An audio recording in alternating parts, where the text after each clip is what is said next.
सो hey guys, आज हम explain करने वाले हैं स्पेस जेन चंद्रयान 3 वेब सीरीज की पूरी स्टोरी को। और हमने एक ही वीडियो में सारे के सारे एपिसोड को एक साथ सिंपल और क्लियर तरीके से कवर किया है ताकि सब कुछ आसानी से समझ में आ पाए। वीडियो बनाने में काफी मेहनत लगी है, तो प्लीज आप सभी से रिक्वेस्ट है कि अगर आपको वीडियो अच्छा लगता है तो चैनल को लाइक जरूर कीजिए और सब्सक्राइब करना तो बिल्कुल मत भूलना। वेब सीरीज की स्टार्टिंग एक बहुत ही बड़ी न्यूज से होती है जिसे पूरा देश ही नहीं बल्कि पूरी दुनिया ध्यान से देख रही होती है। लखनऊ, बेंगलुरु, पुणे से लेकर एशिया और यूनाइटेड स्टेट्स तक हर जगह बस इसी न्यूज पर सबकी नजर होती है। न्यूज में दिखाया जा रहा है 7 सितंबर 2019 का दिन इतिहास में लिखा जाएगा क्योंकि इस दिन विक्रम लैंडर अपना मिशन पूरा करने वाला है। इंडिया पहली बार चांद के सबसे ज्यादा मुश्किल एरिया लूनर साउथ पोल तक पहुंचने वाला है। सो गाइस, जो लैंडर यहाँ पर गया है उसका नाम विक्रम है। तो यहाँ पर मैं आप सभी के लिए विक्रम लैंडर और लूनर साउथ पोल के बारे में थोड़ी सी जानकारी दे देती हूँ। एक्चुअली विक्रम एक स्पेस व्हीकल है जो चांद पर सेफ लैंडिंग के लिए डिजाइन किया गया है। और रहा लूनर साउथ पोल, तो चांद का सबसे ज्यादा चैलेंजिंग हिस्सा है। यहाँ पर सनलाइट बहुत कम पहुंचती है, टेम्परेचर बहुत ज्यादा लो होता है और सरफेस अनसेफ और रिस्की है। लेकिन इसी एरिया में वाटर आइस मिलने के सबसे ज्यादा चांसेस होते हैं। मतलब ये है कि अगर लाइफ में कभी चांद पर इंसान गया तो उसके रहने लायक जगह यही होगी क्योंकि यहीं पर वाटर आइस मिलने के सबसे ज्यादा चांस है। और इसका मतलब है कि फ्यूचर मिशन के लिए सबसे ज्यादा अहम है। साउथ पोल पहुंचने के लिए रेस में दुनिया के कई बड़े देश लगे हुए हैं। रसिया, चाइना, यूएस सब कोशिश में थे, लेकिन इंडिया सबसे पहले इस मिशन में आगे निकलता है। और आज ही वो दिन था जब इंडिया पहली बार चांद के सबसे मुश्किल एरिया लूनर साउथ पोल तक पहुंचने वाला था और यही न्यूज चारों तरफ फैली हुई थी। देन हमारा सीन शिफ्ट होता है इसरो में। सो गाइज, इसरो यानी इंडियन स्पेस रिसर्च ऑर्गेनाइजेशन, और यही इंडिया की मेन स्पेस एजेंसी है जो रॉकेट, सैटेलाइट और स्पेस मिशंस को प्लान और एग्जीक्यूट करती है। और यहाँ पर हमारा सीन जाता है राकेश मोंटी पर, जो कि इसरो के प्रिंसिपल साइंटिस्ट हैं। कंट्रोल रूम में हर कोई स्क्रीन पर टकटकी लगाए बैठा है और तभी हम इसरो के chief scientific adviser mister Mohan Gambhir को देखते हैं, जो कि राकेश मोंटी से इसी मिशन के बारे में बात करता है। और अब चारों तरफ बस यही चर्चा चल रही होती है। उधर मोंटी भी अपनी पूरी टीम को गाइड कर रहा होता है। हर किसी से पूछता है कि सब कुछ ठीक चल रहा है, सब कुछ अच्छे से मैनेज हो रहा है या फिर नहीं, क्योंकि सिंपल सी बात है, सारी दुनिया की नजर इस मिशन पर है तो उसके ऊपर बहुत ज्यादा प्रेशर था।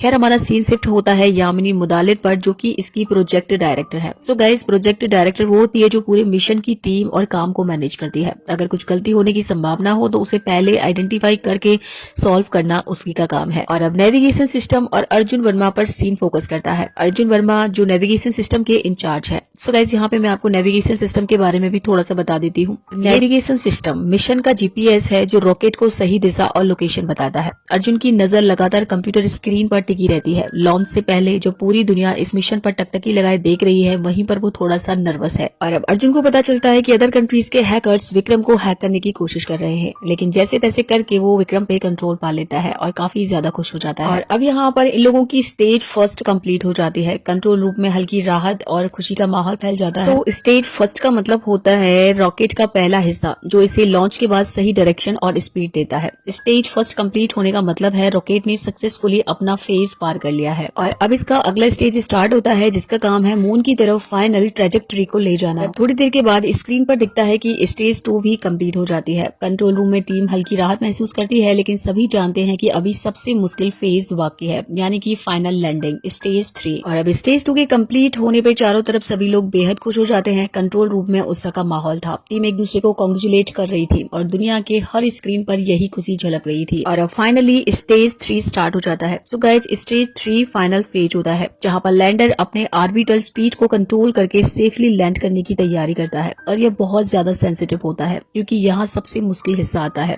और कोई भी छोटी गलती मिशन को खतरे में डाल सकती है।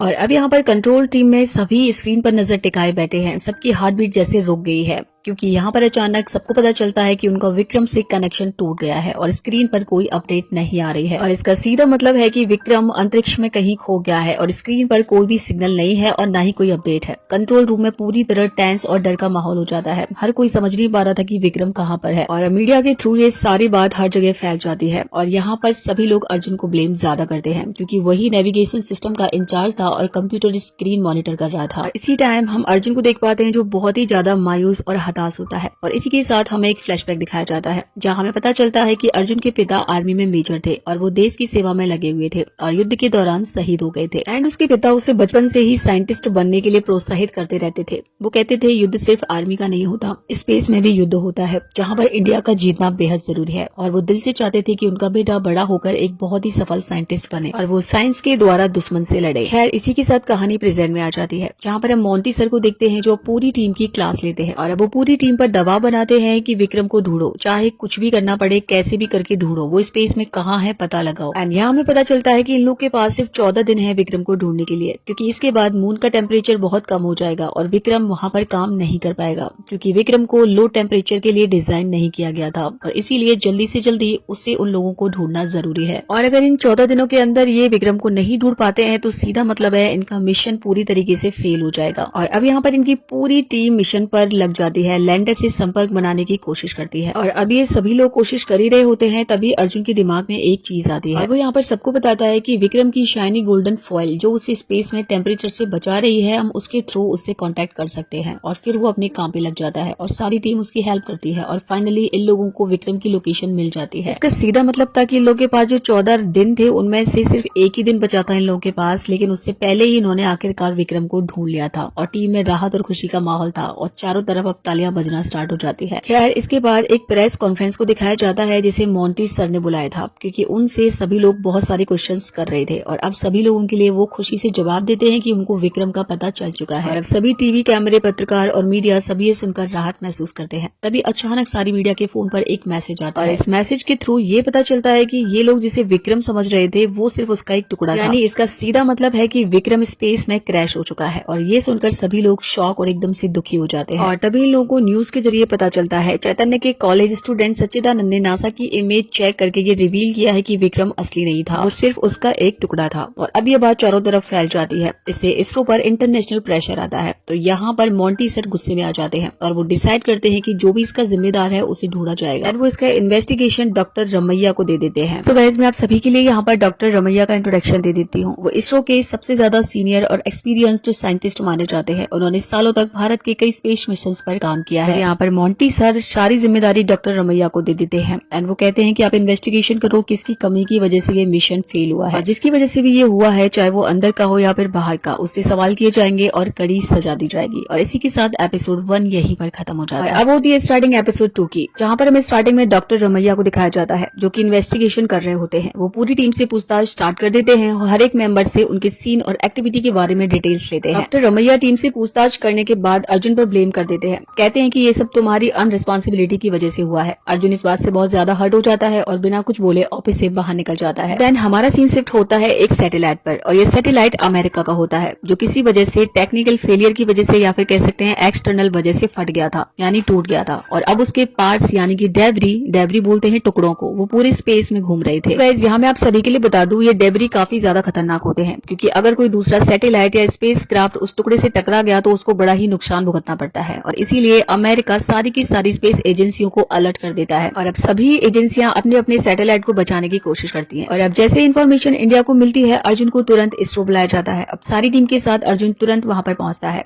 और उसे बताया जाता है कि अमेरिकन सैटेलाइट किसी वजह से क्रैश हो गया है और उसका डेब्री यानी कचरा हमारे सैटेलाइट यानी इंडिया का सैटेलाइट रुकमणी जो कि नेवी का सैटेलाइट है उसके रास्ते में आ रहा है। और अब इन लोगों को कैसे भी करके इंडिया के सैटेलाइट रुकमणी को उस डेब्री से बचाना था और अब ये लोग तुरंत ही इस काम पर लग जाते हैं। और अब अर्जुन तुरंत अपने सैटेलाइट रुकमणी को बचाने के काम में लग जाता है, लेकिन तभी उसकी सीनियर साइंटिस्ट आती है और कहती है हम ये काम किसी और से करवा लेंगे। एक्चुअली अर्जुन इस काम को करते करते काफी ज्यादा पैनिक कर रहा था, क्योंकि चंद्रयान 2 के फेलियर की वजह से वो मानसिक तौर पर काफी ज्यादा परेशान था। खैर अब अर्जुन यहाँ पर काफी ज्यादा हर्ट होता है और वहाँ से चुपचाप निकल जाता है। अगले सीन में मिस्टर मोंटी को दिखाया जाता है जो रमैया से बात करते हैं और उनसे कहते हैं कि डॉक्टर शंकरन कुछ ही दिन में रिटायर हो रहे हैं और अब वो चाहता है कि रमैया इसरो के नए चीफ बने, लेकिन रमैया यहाँ पर इसरो के चीफ बनने से मना कर देते हैं। खैर उसके बाद हम देखते हैं न्यूज चैनल्स लगातार इसी खबर को कवर कर रहे थे। टीवी पर बार बार बस यही दिखाया जा रहा था कि इसरो ने चंद्रयान 2 के फेलियर पर अभी तक कोई भी जवाब नहीं दिया है। बाकी देश स्पेस रेस में जिस तरह आगे बढ़ रहे थे इसरो अभी तक वहीं पर अटका हुआ है और ये सुनकर मोंटी काफी ज्यादा परेशान हो जाता है। मोंटी यहाँ पर रमैया से कहता है आपको मुझे चंद्रयान 2 के फेलियर की पूरी रिपोर्ट बनाकर देनी होगी और इसके साथ ही नई टीम भी बनानी होगी जो चंद्रयान 3 के लिए काम करेगी। वो कहते हैं चंद्रयान 2 में जो लोग सही नहीं थे उन्हें चंद्रयान 3 की टीम की लिस्ट से हटा दीजिए। देन हम देखते हैं रमैया अर्जुन को अपने ऑफिस में बुलाता है और उसे काफी ताने मारता है। वो अर्जुन से कहता है तुमने अच्छे से छानबीन नहीं की, तुमने केवल एक टुकड़े को ही विक्रम मान लिया, उसके बारे में ध्यान नहीं दिया। ये कैसे हुआ, ये तुमने नोट क्यों नहीं किया।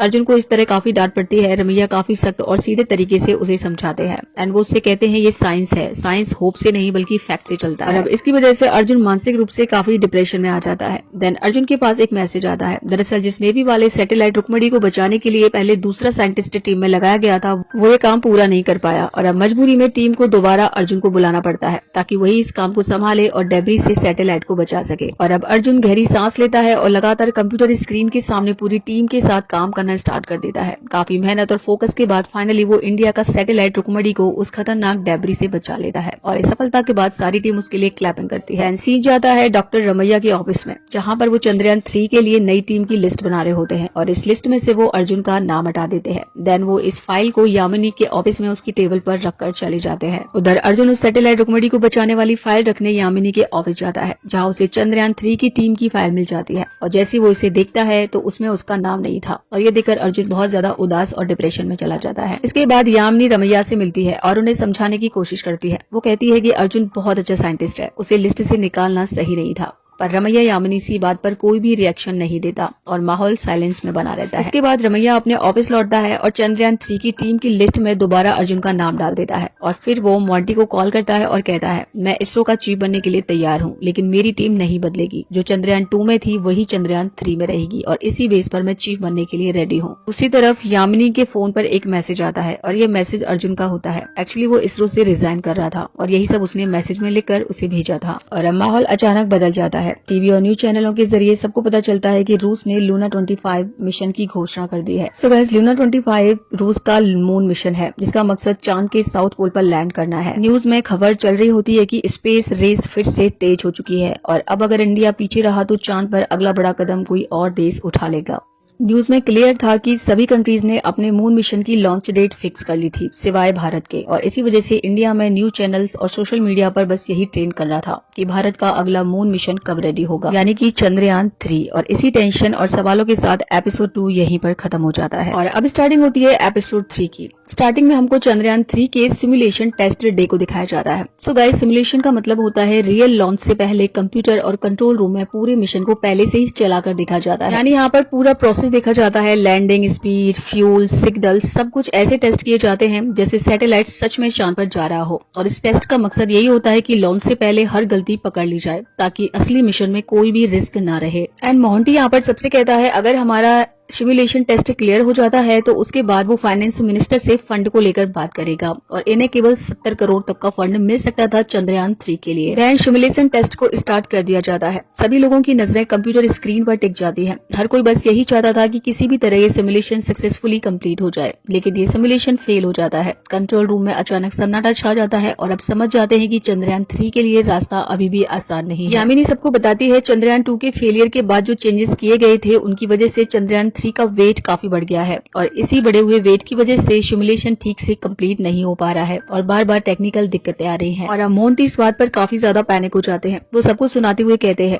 चंद्रयान 3 के मॉडल के लिए 75 करोड़ रुपए की डिमांड रखी गई है और ये फंड तभी अप्रूव होगा जब सिमुलेशन सक्सेसफुली कंप्लीट होगा। और इतना कहकर वो वहाँ से निकल जाते हैं। हमारा सीन अर्जुन पर जाता है जो काफी ज्यादा अपसेट होता है। तभी उसकी वाइफ आती है और उसे काफी समझाती है और वो उससे कहती है कि तुम्हारा नाम चंद्रयान 3 की टीम में है, वो गलती से ऐसा हो गया था, इस बात को भूल जाओ, दोबारा से इसरो को ज्वाइन कर लो। वो कहती है कि बार बार यामिनी मैम की कॉल आ रहे हैं और वो अपने पति का काफी जोश बढ़ाती है जिस पर फाइनली अर्जुन मान जाता है। उसके बाद सीन फिर से उसी रूम में शिफ्ट होता है जहाँ पर दिखाया जाता है 11 दिन बीत जाते हैं लेकिन सिमुलेशन अभी तक कंप्लीट नहीं हो पाता और इस वजह से पूरी टीम काफी ज्यादा परेशान और टेंशन में आ जाती है क्योंकि समय निकलता जा रहा होता है और सोल्यूशन अभी भी नहीं मिल रहा था। और अब यामिनी काफी परेशान होती है। वो बार बार अर्जुन को कॉल करती है और उसे इसरो बुलाती है। वो अर्जुन को बताती है कि टीम को उसकी जरूरत है और सिमुलेशन से जुड़ी सारी प्रॉब्लम उसके सामने रखती है। आखिरकार अर्जुन फाइनल तौर पर मान जाता है और दोबारा इसरो ज्वाइन कर लेता है। देन हम देखते हैं फाइनली मीटिंग वाला दिन आ जाता है और ये दिन होता है रिव्यू मीटिंग का, जहाँ पर सभी लोग बैठकर ये डिसाइड करेंगे 70 करोड़ के बजट में चंद्रयान 3 मिशन आगे कैसे बढ़ सकेगा या फिर नहीं। लेकिन इस बजट की मात्रा टीम के लिए काफी नहीं थी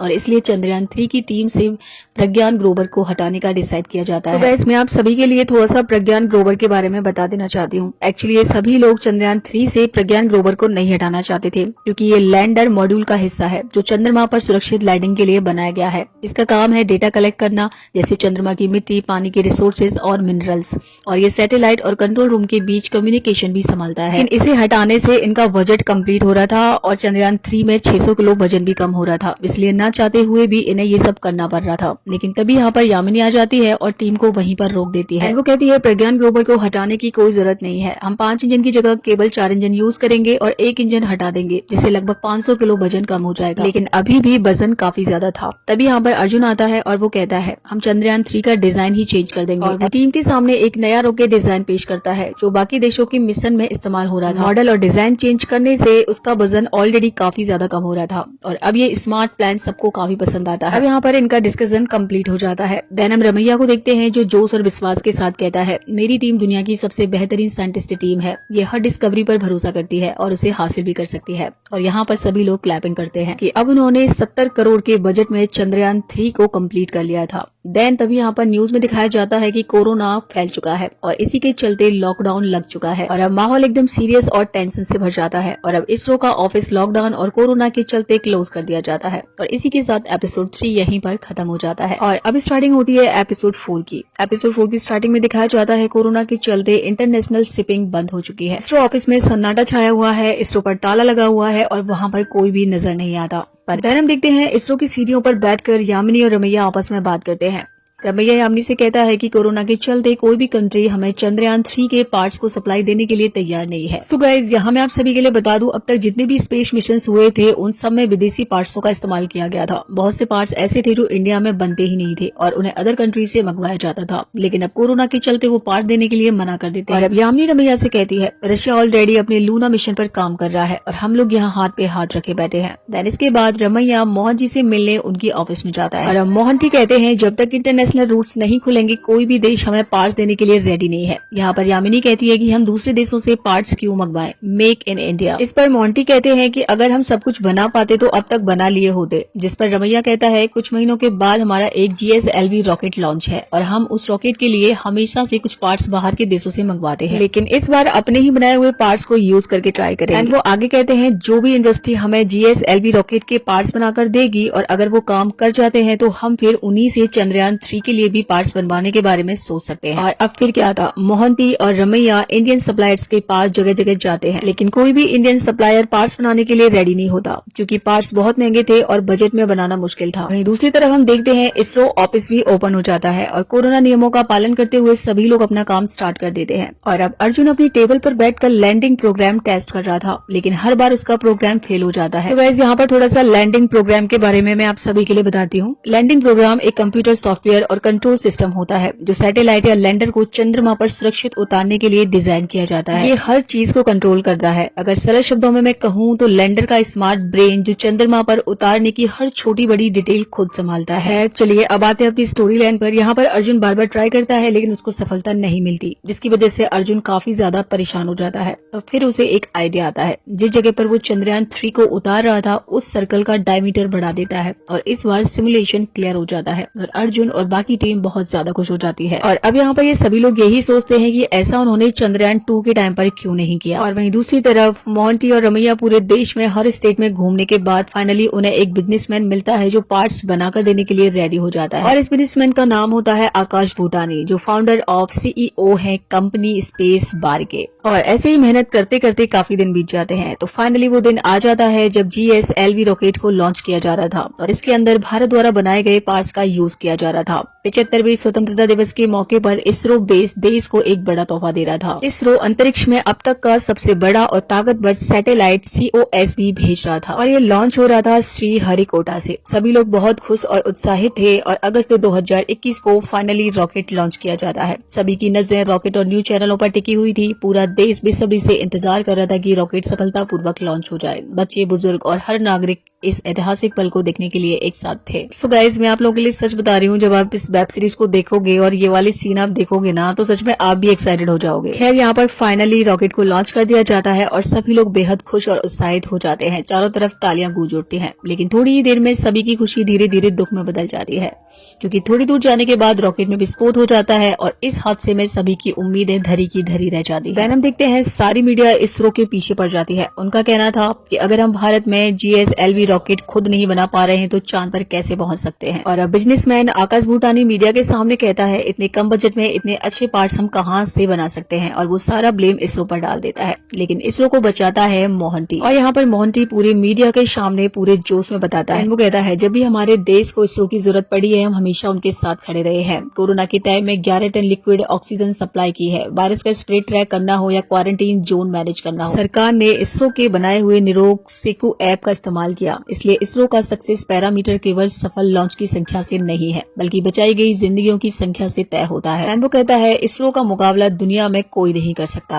और अब सभी लोग मोहंती की बात सुनकर तालियां बजाते हैं और बेहद खुश हो जाते हैं, क्योंकि मोहंती पूरे जोश के साथ सबका मुंह चुप करा देता है। हम देखते हैं मोहंती और रमैया रतन टाटा से मिलने के लिए मुंबई जाते हैं। यहाँ पर रतन टाटा कहते हैं, इसरो एक अदृश्य हाथ है जो भारत की प्रगति को संभाले हुए है। मैं भले एक बूढ़ा आदमी हूँ, लेकिन जब भी देश को मेरी जरूरत होगी मैं हमेशा खड़ा रहूंगा। और इस बार यहाँ पर रतन टाटा इसरो की हेल्प करते हैं फंड्स को लेकर। अब इसके बाद भारत की बहुत सारी कंपनियां इसरो से कांटेक्ट करती हैं कि वो चंद्रयान 3 बनाने में मदद करेंगी। अब रमैया और मोहंती कई सारी मीटिंग्स करते हैं और सभी कंपनियों के साथ डिटेल फाइनल कर देते हैं। Finally made in India Chandrayaan 3 पूरी तरह भारत में बनकर रेडी हो जाता है, सिर्फ भारत के बनाए हुए पार्ट्स से। और अब जनवरी 2023 का दिन आता है और अर्जुन दिन रात अपने ऑफिस में काम कर रहा था। रात में भी वो सुकून से नहीं रह रहा था, क्योंकि वो किसी भी तरीके से इस मिशन को सफल बनाने में पूरी तरीके से लगा हुआ था। खैर, काम करते करते फाइनली वो दिन आता है, यानी 14 जुलाई 2023। आज ही के दिन चंद्रयान 3 को लॉन्च किया जाएगा और निरीक्षण कक्ष में सभी लोग इकट्ठा हो जाते हैं। सारे नेता, वैज्ञानिक अधिकारी और पूरा देश, सबकी नजरें केवल इसी मिशन पर टिकी हुई थी। हर सोशल मीडिया प्लेटफॉर्म, हर टीवी चैनल पर बस इस ऐतिहासिक पल को कवर किया जा रहा था, क्योंकि आज इस मिशन के साथ साथ चंद्रमा पर पहुंचने वाली दुनिया की पहली टीम भारत बनने जा रहा था। और अब यहाँ पर लॉन्च स्टार्ट हो जाता है। यामिनी काउंटिंग स्टार्ट कर देती है, 5, 4, 3, और तभी अचानक से उसके पास अर्जुन का कॉल आता है और वो यामिनी को तुरंत लॉन्चिंग रोकने के लिए कहता है। ये सुनकर यामिनी काफी ज्यादा टेंशन में आ जाती है। उसकी घबराहट और बेचैनी उसके चेहरे पर साफ दिखाई देती है। और इसी के साथ एपिसोड 4 यहीं पर खत्म हो जाता है। सो गाइस, स्टार्टिंग होती है इस वेब सीरीज के लास्ट और फाइनल एपिसोड की। तो एपिसोड 5 की शुरुआत वहीं से होती है। यामिनी ने चंद्रयान 3 का लॉन्च स्टॉप कर दिया था। मीडिया फिर से एक्टिव हो जाता है। चंद्रयान 2 की फेलियर को याद दिलाया जाता है।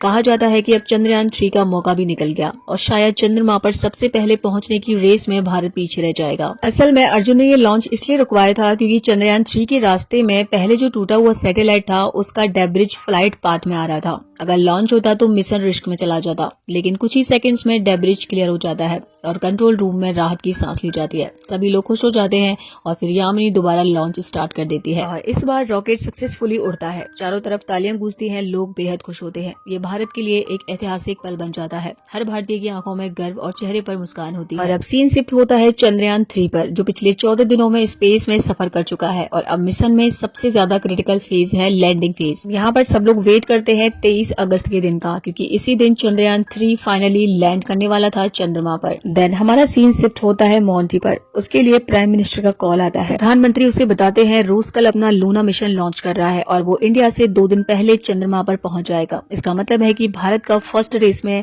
लीड रहना मुश्किल हो जाएगा। और मोंटी तुरंत रमैया को कॉल करता है और पूरी जानकारी शेयर करता है। इसके बाद यामिनी को कॉल किया जाता है और उसे भी सारी चीजें बताई जाती है। मतलब सीधा था कि अगर इनको चंद्रमा पर सबसे पहले लैंड करना है तो 13 दिन की बजाय केवल 10 दिन में ही करना होगा, यानी रसिया से पहले। और उधर न्यूज चैनलों पर ब्रेकिंग खबर चलने लगती है कि रूस ने 10 अगस्त 2023 को अपना लूना 25 लॉन्च कर दिया है। हालांकि उन्होंने इंडिया के बाद लॉन्च किया है, लेकिन टाइमिंग ऐसी है कि वो इंडिया से 2 दिन पहले चंद्रमा पर पहुंच जाएगा। और अब ये खबर पूरी दुनिया में फैल जाती है। खैर, उसके बाद सीन शिफ्ट होता है इसरो कंट्रोल रूम पर। सारे साइंटिस्ट बड़ी स्क्रीन पर चंद्रयान 3 की ट्रैजेक्टरी मॉनिटर कर रहे थे। तभी उनकी नजरें एकदम टाइट हो जाती हैं।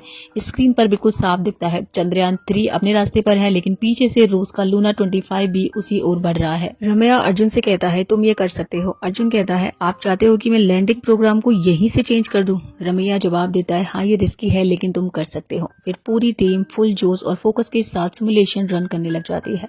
हर कोई सोच रहा है कि किसी भी हाल में मिशन को कंप्लीट करना ही होगा। उधर मोहन टी रमैया को कॉल करके कहता है कुछ भी करो कैसे भी करो, लूनर साउथ पोल पर पहुंचने वाला पहला देश भारत बनना चाहिए। उधर न्यूज चल रही होती है पैसे और ईंधन बचाने के चक्कर में चंद्रयान 3 ने ज्यादा समय लिया। चारों तरफ से प्रेशर बढ़ रहा था। मोहंती और पूरी इसरो टीम पर भारी दबाव था। उधर पूरी साइंटिस्ट टीम अपने काम में लगी हुई थी। अर्जुन दिन रात मेहनत कर रहा था। दिन बीते गए और रूस का लूना 25 इंडिया के चंद्रयान 3 को पीछे छोड़ देता है। मतलब इंडिया का मिशन 5 दिन बाद और रूस का 3 दिन बाद लैंड होने वाला था। फिर आता है 19 अगस्त 2023। चंद्रयान 3 को लैंड करने में 4 दिन और रूस को 2 दिन बचे थे। अर्जुन लैंडिंग प्रोग्राम में बदलाव करने वाला होता है, लेकिन तभी खबर आती है कि रूस का लूना 25 तकनीकी प्रॉब्लम की वजह से क्रैश हो गया। और अब यहाँ पर कंट्रोल रूम में एकदम शॉक्ड रह जाते हैं सभी लोग। हालांकि उन सभी को थोड़ी बहुत खुशी भी हो रही थी। अब सभी की नजरें चंद्रयान 3 पर टिकी होती हैं। हर तरफ खुशी थी, दूसरी तरफ डर भी था। अगर रूस का लूना फेल हो गया तो हमारी लैंडिंग सुरक्षित होगी या फिर नहीं। और अर्जुन को यहाँ पर बिल्कुल भी शांति नहीं मिलती है। वो दिन रात अपने काम में लगा रहता है एंड वो रात को अपने ऑफिस में अपने पीसी में सर्च करता है लूना 25 क्रैश क्यों हुआ। उसे पता चलता है कि सिग्नल मिलना बंद हो गया था, किसी ने उसे हैक कर लिया था। और तभी उसे याद आता है कि चंद्रयान 2 के समय भी ऐसा ही हुआ था। खैर अब अर्जुन अपने कंप्यूटर स्क्रीन पर कुछ देखता है और यहीं पर सीन कट हो जाता है। अब वो उसने यहाँ पर क्या किया था ये हमको नहीं बताया जाता। एक्चुअली ये हमें आगे पता चलेगा। फिर वो दिन आता है जब फाइनली चंद्रयान 3 चंद्रमा पर लैंड करने वाला था। न्यूज में खबर चारों तरफ, ऑफिस फुल और सभी लोग इकट्ठा होकर देख रहे थे। यहाँ पर स्टेज 1 क्लियर हो चुकी थी और अब स्टेज 2 स्टार्ट हो जाती है। स्टेज 2 भी क्लियर हो जाती है, चारों तरफ तालियां बजती है। अब तीसरा स्टेज शुरू होता है। यामिनी के पास एक साइंटिस्ट आता है और वो उसे बताता है अर्जुन ने सिक्योरिटी प्रोटोकॉल चेंज कर दिए हैं। यामिनी गुस्से में आ जाती है और वो अर्जुन पे चिल्लाती है ये क्या किया तुमने, लास्ट मिनट पर किसी को बिना बताए